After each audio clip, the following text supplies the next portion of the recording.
Hello. Today I'm going to talk about living with schizoaffective disorder. So the basic elements of schizoaffective disorder are schizophrenia with a mood disorder. So schizophrenia is basically a condition where you kind of enter an alternate reality and you have psychotic symptoms, which I'll come on to later, but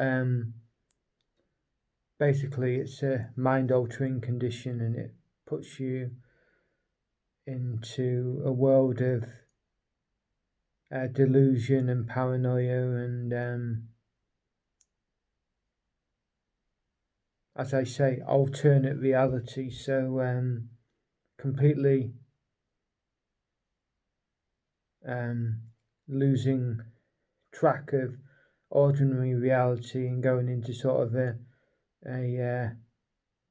delusional world, and it's very disturbing. And then the mood element is kind of disorder related to bipolar, manic depressive. So I had manic episodes where I'd basically be feeling on a high and got some. I do tend to get some mild depressive episodes too, and I've also suffered 6 or 7 acute psychotic episodes lasting several weeks. So an acute psychotic episode is, as I've just mentioned in schizophrenia, it's where you completely lose track of reality and nothing makes sense. You become paranoid about everyone, and it's completely debilitating. You can't function properly. You don't eat a lot of the time. You don't sleep, and that only accentuates the symptoms. And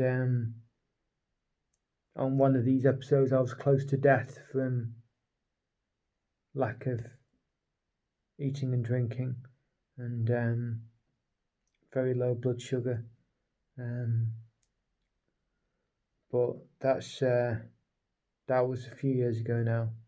But I also feel constant paranoia, especially when out in public places, and even just when walking down the road, I can feel very paranoid about someone coming in the other direction, just having a walk down the road. So sometimes that makes me housebound because I just don't feel like I can face the world.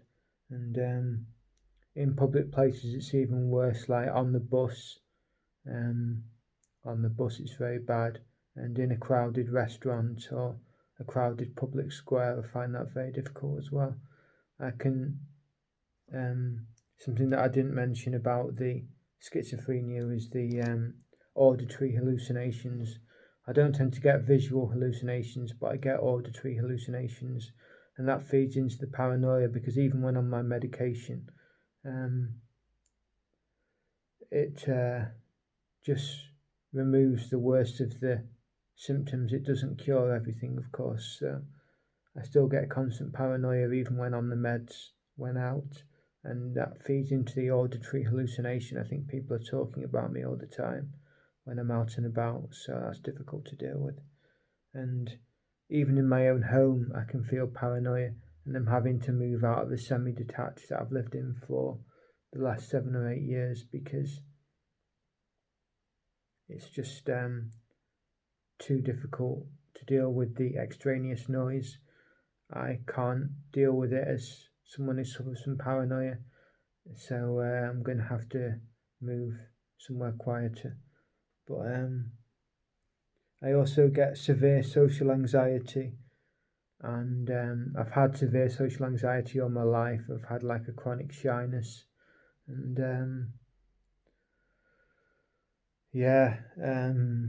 find it difficult to attend church. Like as a Catholic, I've got a Sunday obligation, well, not during COVID, but during normal times I have a Sunday obligation, but I find it difficult to fulfill that a lot of the time because I just get really socially anxious about being in the middle of a crowd of people, and it feeds into the paranoia again and all that sort of thing, so it's all connected.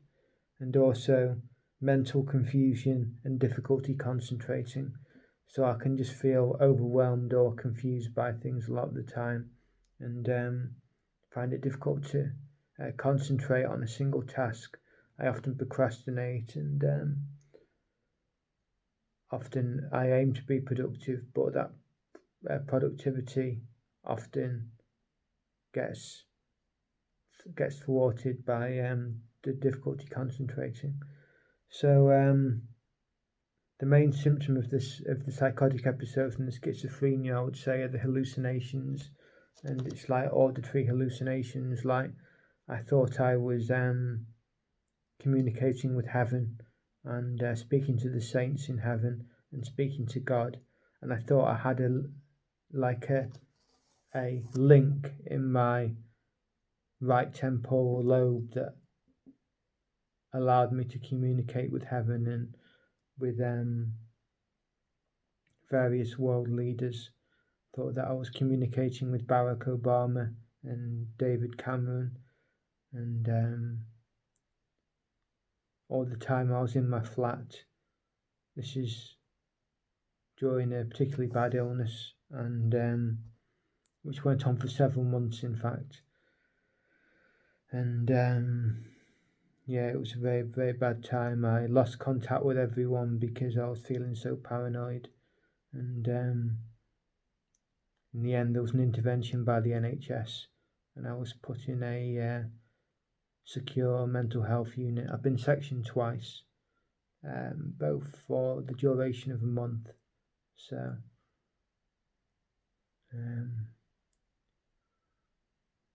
so I just wanted to try and describe what it's like living with schizoaffective disorder. It's something that isn't ever completely cured by the medication. So even though I'm not getting the worst of the acute psychosis, I still get a lot of the milder symptoms. And as I say, I just prefer being in the house and reading because that's my happy place. And being out and about in the middle of crowds, I just find so difficult. And I do have a small circle of close friends, and I value that greatly. But I also have a lot of support from my parents as well, and that's obviously important. But yeah, it's very difficult. I first got my illness. Well, it was building up from the age of 16 in 2001, and it got to a crisis level just in my first week of university in late 2003, the age of 18. So that was when it first manifested itself properly. But yeah, it's something I've had to deal with, and it's affected deeply who I am, because nowadays I just live a very quiet life. So I prefer to be indoors reading or listening to music. And reading and music are like the twin pillars of my life, and they've really been dictated to how I can live by my psychology.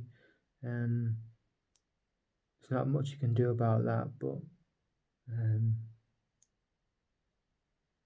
it's fine. I'm happy. I have a happy enough life. It's a very quiet life, but just try and get on with things. Try and deal with the issues I face from day to day, and overall, I'm hoping for improvement. I'm hoping to continue with my writing projects on Smashwords and my videos on YouTube. So I'm hoping to establish a presence of like thought and opinion on the internet, and yeah, I find that very fulfilling. So thank you for listening to this video, and I hope you found it a thoughtful piece. So thank you.